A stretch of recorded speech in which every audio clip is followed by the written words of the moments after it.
is because of this story. In the town of Santa Rosa, there once lived a couple named Hugo and Imelda. Every mealtime, they quarreled over the chore of washing the dishes. Imelda would scold Hugo if he refused to wash the dishes. Sometimes, she would become angry and call him names. And if he talked back, she would get coconut in the drip, broom, and chase him with it. He would run to the house of his neighbor and hide there till his wife's anger had passed. The neighbors familiarly called Imelda Camaldang and Hugo Kaugo.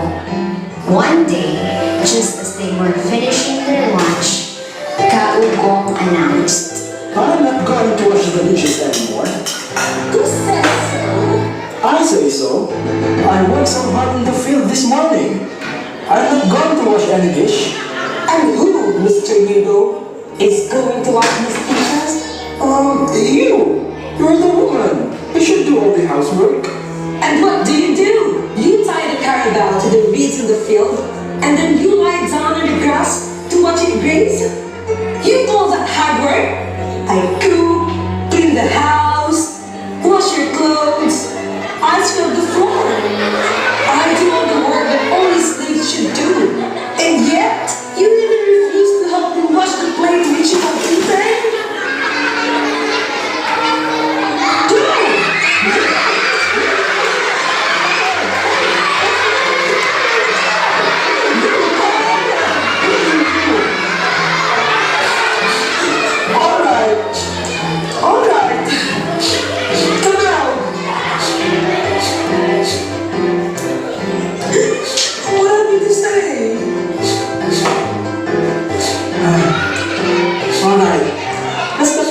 Over the plates. Let's just have a wager. The first one of us who would speak after I said, begin, who will wash the dishes. Always. Only that? The first one who talks will always wash the plates and bowls and pots and pans. Always? Right. If you never say just one word to me or to anybody or to anything after I have said begin, you will always wash the dishes. That's easy. I can keep my mouth shut even for a week. You can't. You even talk to your caravel. Alright. Are you ready? Begin. They both fell silent. They sat at the table, looking at each other across the unwashed plates and bowls and spoons. They did not like to leave each other for fear that one would talk to himself without the others hearing. They sat there, just staring. Soon the cat began to meow for its food. Neither Camaldang nor Kaugong paid attention to its meowing. The cat jumped upon the drying dishes to lick the leftovers. Camaldang did not drive the cat away. Neither did Kaugo. Cat licked the pot, the pans on it, overturned the kettle, spilled its contents, and then went to lie down under the table. Kaugong pretended that nothing had happened. He continues to sit still, and so did Camaldang. Soon it was getting late in the afternoon, but they went on sitting mutely at the lunch table. Their eyes were tired from staring hard at each other. Tears began to roll down their cheeks. Kaugong's shirt became damped with his sweat. Camaldang's sweat gathered on her forehead and trickled down to the sides of her face and fell drop by drop to her breast. Suddenly, neighbor called, Right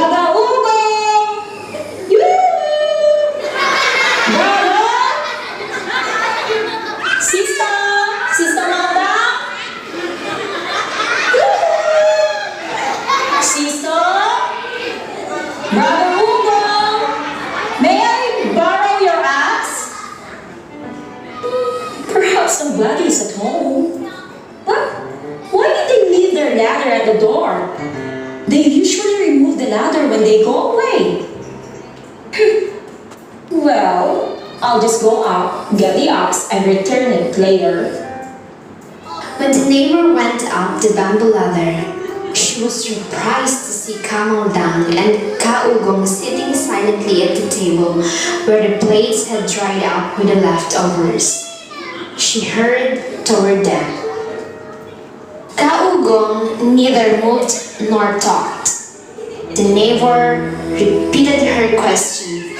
She shook Kaugong's shoulder. Kaugong let her shake him, closing his lips tighter. Speak, sister. What happened? Did you eat something poisonous? Some food that have made you dumb? The neighbor was alarmed.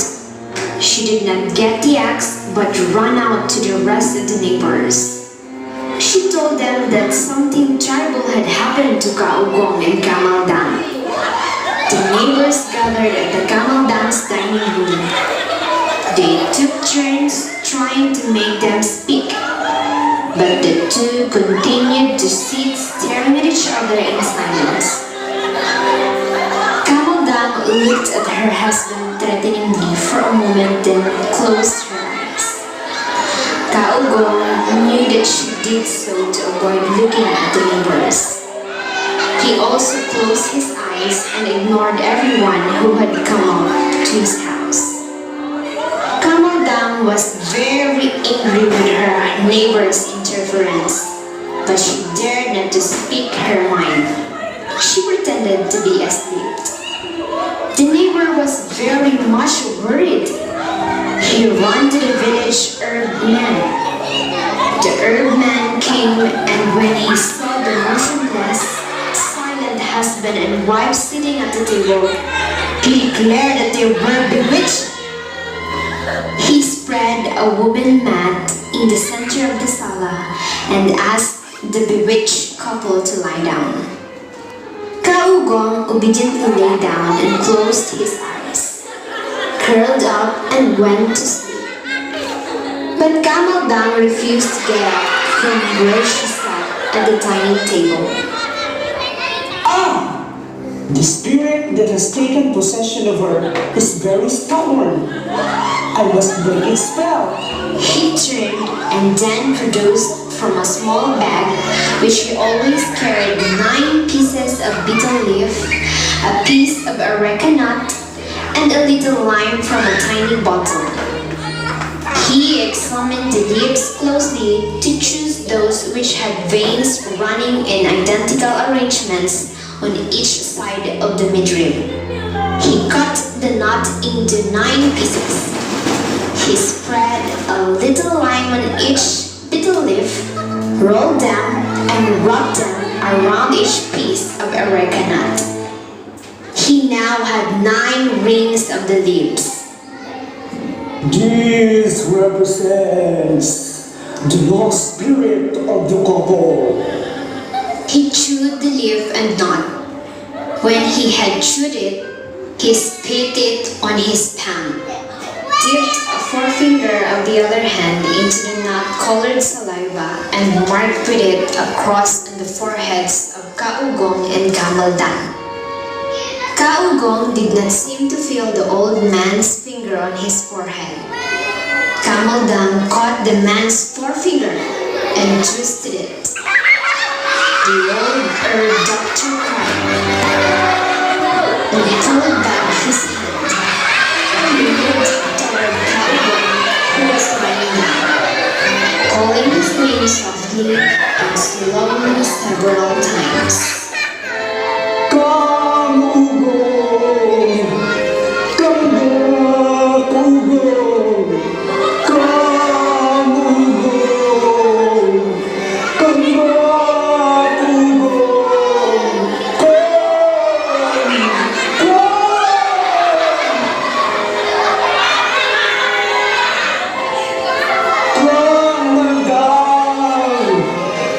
Come home to your